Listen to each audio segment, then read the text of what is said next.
It was an unbelievable sight. You remember this? 19 manatees lodged in a satellite beach storm drain. Today marks 3 years since that nail-biting rescue made national headlines. It was intense. News 6 anchor Justin Warmoth went to find out where the sea cows are now. Breaking right now, a race against time to save at least a dozen manatees trapped in a drainage pipe. It was an unprecedented rescue watched live across the world. Apparently they were trying to get to some fresh water. One followed the next one, follow the next one, follow the next one. More than a dozen manatees, bulls, mamas, and babies, log jammed head to tail in a satellite beach storm drain. This was the first one they pulled out. By 4 o'clock the next morning, the 12-hour rescue was complete. A dramatic manatee rescue comes to an end in Brevard County. Incredibly, all 19 were checked out, deemed okay, 280, number 1, female. numbered, and released. What do you tell your friends and your family who live elsewhere? I was there.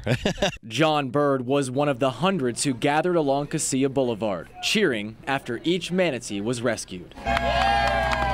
When you were watching the rescue happen, what was the feeling like? Was it excitement? Was it worry? A little bit of both. You know, you worried for them, but it was like, wow, look at this coordination that's taking place here. And that coordination was thanks in part to the Satellite Beach Fire Department, the first ones on scene. You don't prepare for this sort of thing, though. Directly, no, we do not prepare for this. The reality of it is I don't think any department really plans for a large mammal rescue that was of this magnitude. This is where the first manatees were spotted. This grate pulled up, rescuers in the water, comforting the manatees till the proper equipment could get here. 3 years later, it's tough to tell that this entire landscape was pulled up by construction equipment. This wasn't just as simple as opening up a man cover and pulling them up. You know, we had to excavate up road, dig down, remove dirt, cut a pipe open. And call in reinforcements. 1, 2, 3. John Peterson and the SeaWorld rescue team. And then we made what we call a chute. We put a piece of wood there, let one manatee into the stretcher, pick them up, move them over to a health assessment area, get them assessed, and from there, relocate them right back in natural waters. After 3 years, there is still one big unknown. Why did this happen?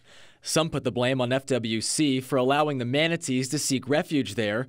Others say it's the city's fault for not having a grate in front of the infamous pipe. One thing is for sure, though, Satellite Beach and sea cows will always be synonymous. Still today, I have people saying, Satellite Beach, aren't you the guys that rescued the sea cows? Justin Warmoth, News 6.